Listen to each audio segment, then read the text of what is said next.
Lucas 11. De uma feita, estava Jesus orando em certo lugar. Quando terminou, um dos seus discípulos lhe pediu: Senhor, ensina-nos a orar, como também João ensinou aos seus discípulos. Então ele os ensinou: Quando orardes, dizei: Pai, santificado seja o teu nome. Venha o teu reino. O pão nosso cotidiano dá-nos de dia em dia. Perdoa-nos os nossos pecados, pois também nós perdoamos a todo o que nos deve. E não nos deixes cair em tentação. Disse-lhes ainda Jesus: Qual dentre vós, tendo um amigo, e este for procurá-lo à meia-noite, e lhe disser: Amigo, empresta-me 3 pães, pois um meu amigo, chegando de viagem, procurou-me e eu nada tenho que lhe oferecer. E o outro lhe responda lá de dentro, dizendo: Não me importunes, a porta já está fechada, e os meus filhos comigo também já estão deitados. Não posso levantar-me para tos dar. Digo-vos que, se não se levantar para dar-lhes por ser seu amigo, todavia o fará por causa da importunação, e lhe dará tudo o de que tiver necessidade. Por isso vos digo: pedi e dar-se-vos-á, buscai e achareis, batei e abrir-se-vos-á. Pois todo o que pede recebe, o que busca encontra, e a quem bate abrir-se-lhe-á. Qual dentre vós é o pai que, se o filho lhe pedir pão, lhe dará uma pedra? Ou se pedir um peixe, lhe dará em lugar de peixe uma cobra? Ou se lhe pedir um ovo, lhe dará um escorpião? Ora, se vós que sois maus, sabeis dar boas dádivas aos vossos filhos, quanto mais o Pai Celestial dará o Espírito Santo àqueles que lhe o pedirem. De outra feita, estava Jesus expelindo um demônio que era mudo. E aconteceu que, ao sair o demônio, o mudo passou a falar, e as multidões se admiravam.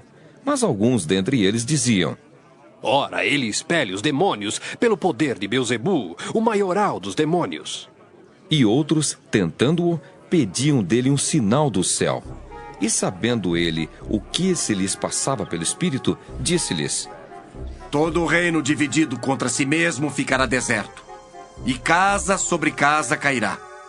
Se também Satanás estiver dividido contra si mesmo, como subsistirá o seu reino? Isto porque dizeis que eu expulso os demônios por Beelzebu. E se eu expulso os demônios por Beelzebu, por quem os expulsam vossos filhos? Por isso, eles mesmos serão os vossos juízes. Se, porém, eu expulso os demônios pelo dedo de Deus, certamente é chegado o reino de Deus sobre vós.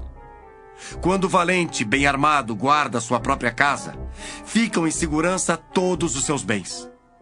Sobrevindo, porém, um mais valente do que ele, vence-o, tira-lhe a armadura em que confiava e lhe divide os despojos. Quem não é por mim é contra mim, e quem comigo não ajunta, espalha. Quando o espírito imundo sai do homem, anda por lugares áridos procurando repouso. E não o achando, diz: Voltarei para minha casa de onde saí. E tendo voltado, a encontra varrida e ornamentada. Então vai e leva consigo outros 7 espíritos piores do que ele, e entrando, habitam ali. E o último estado daquele homem se torna pior do que o primeiro. Ora, aconteceu que, ao dizer Jesus estas palavras, uma mulher que estava entre a multidão exclamou e disse-lhe: Bem-aventurada aquela que te concebeu, e os seios que te amamentaram. Ele, porém, respondeu: Antes, bem-aventurados são os que ouvem a palavra de Deus e aguardam. Como afluíssem as multidões, passou Jesus a dizer: Esta é geração perversa. Pede sinal, mas nenhum sinal lhe será dado senão de Jonas.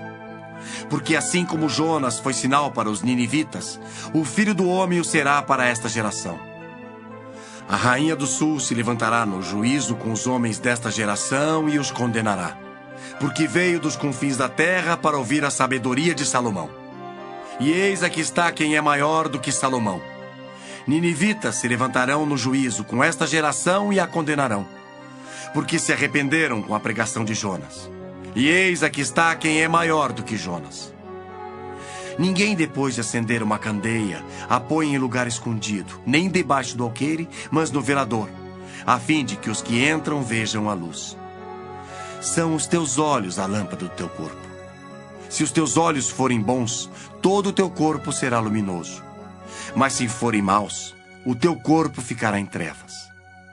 Repara, pois, que a luz que há em ti não sejam trevas.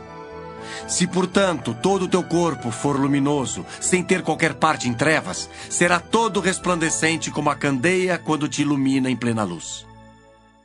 Ao falar Jesus estas palavras, um fariseu o convidou para ir comer com ele. Então, entrando, tomou lugar à mesa. O fariseu, porém, admirou-se ao ver que Jesus não se lavara primeiro, antes de comer. O Senhor, porém, lhe disse: Vós, fariseus, limpais o exterior do copo e do prato, mas o vosso interior está cheio de rapina e perversidade.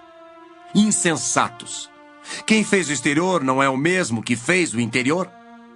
Antes dá esmola do que tiverdes, e tudo vos será limpo. Mas ai de vós, fariseus, porque dais o dízimo da hortelã, da ruda e de todas as hortaliças, e desprezais a justiça e o amor de Deus. Devias, porém, fazer estas coisas sem omitir aquelas. Ai de vós, fariseus, porque gostais da primeira cadeira nas sinagogas e das saudações nas praças. Ai de vós, que sois como as sepulturas invisíveis, sobre as quais os homens passam sem o saber.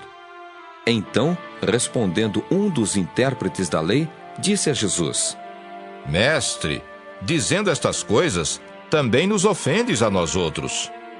Mas ele respondeu: Ai de vós também, intérpretes da lei, porque sobrecarregais os homens com fardos superiores às suas forças, mas vós mesmos nem com um dedo os tocais. Ai de vós, porque edificais os túmulos dos profetas que vossos pais assassinaram. Assim sois testemunhas e aprovais com cumplicidade as obras dos vossos pais, porque eles mataram os profetas e vós lhes edificais os túmulos. Por isso também disse a sabedoria de Deus: Enviar-lhes-ei profetas e apóstolos, e alguns deles matarão e a outros perseguirão, para que desta geração se peçam contas do sangue dos profetas, derramado desde a fundação do mundo, desde o sangue de Abel até o de Zacarias, que foi assassinado entre o altar e a casa de Deus. Sim, eu vos afirmo, contas serão pedidas a esta geração. Ai de vós, intérpretes da lei, porque tomastes a chave da ciência, contudo vós mesmos não entrastes e impedistes os que estavam entrando.